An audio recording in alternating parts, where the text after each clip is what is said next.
Cowboys and Cowgirls is Regan, aka Wannabe Cowboy, with Live in the Living Room, sponsored by Saddleborn UK.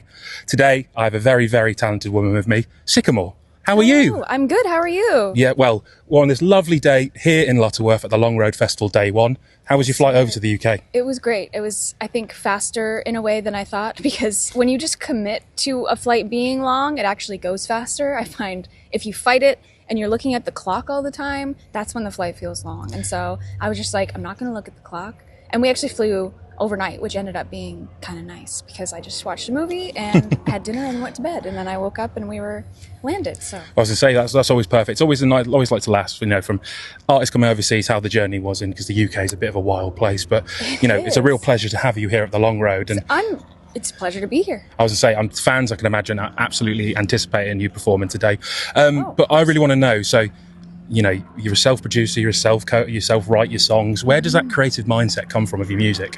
Where does it come from? I think when I was a kid, I was a listener of music more than anything, and that's probably the case with most artists, is before they were musicians, before they were anything, they were just obsessed with their parents' albums or whatever music was lying around the house, and that was kind of the case for me. I grew up in Canada, and yes. Western Canada is actually very similar to a lot of the southern states, and so there's a lot of influence of country music. Yeah. And my parents actually, they competed in rodeos, and so we would go to rodeos a lot. Yeah, I saw that your father was, you know, you grew up as a farmer's daughter, you were a barrel racer. Yeah. You know, you've had the full, you know, let's say cowgirl lifestyle, and now you're doing the music side. Yeah. So I really want to know, what can the fans at the Long Road expect to hear from Sykamore? Well, I'm here alone, so it's an acoustic set today, which I actually don't mind. I feel, especially when I'm coming to a place I haven't been to a lot, which I've only been over here one other time, I find it's a lot easier to connect, especially for the first time with artists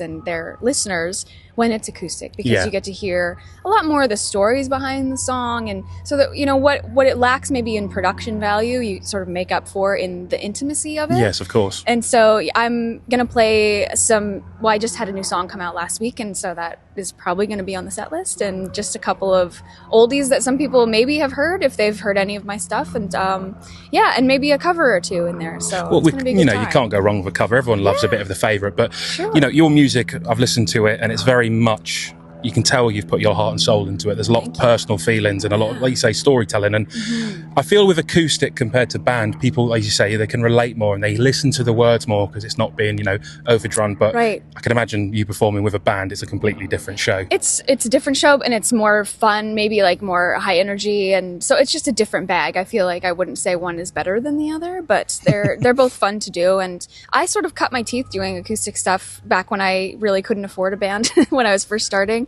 And I was, even before that, when I was first getting out there, I just went to open mics all the time, and all I had was a guitar. And so I feel pretty comfortable in that setting, really. And so in a way, I'm almost happy that this is my first time at the Long Road in an acoustic setting, because it's a little bit of my bread and butter in a way. Like I say, it's literally what you've grown up on and what you've taken through. But it kind of leads me on then to, you know, my everlasting question, which I like to ask. So we know you can't spell country without try. So Sykamore, where are you trying to get to within country music? Well, I have always said I want to be an international artist. And so my priorities really are, you know, I'm from Canada, and I moved to Nashville about 8 years ago, and that's where I live big now. Leap, yeah. The big leap. And then, but beyond Nashville, you know, I really have focused on places like the UK, and I'm actually going to Australia in the fall to play a festival there. And so I really just want to get to as many people as possible. And it's such a cool time right now to be a country artist, because country is in, and it's kind of thriving, and it's cool again. People are very into being exposed to it and exposed to new country artists. And so why not take that all around the world as much as you can? Well, exactly. I mean, nail on, you hit on the head. You know, perfect answer. So for the people that may not be familiar with who you are, you know, let them know where they can find you, where they can find your music. So Sykamore, all I really like to tell people is to spell it with a K, Sykamore. And I'm on all the usual socials. And I just had a song come out last week called He's Mine, and you can check that out if you like. Absolute banger, let's just say that. But Sykamore, it's been a privilege to have you on the show. Thank you for taking time out of your busy schedule again to talk to me. Appreciate it. Regan, I've been Regan, aka Wannabe Cowboy, with Live in the Living Room. And a big, again, thank you sponsor to our sponsor, Saddleborn UK. And I've been joined by the wonderful Sykamore. Thank you.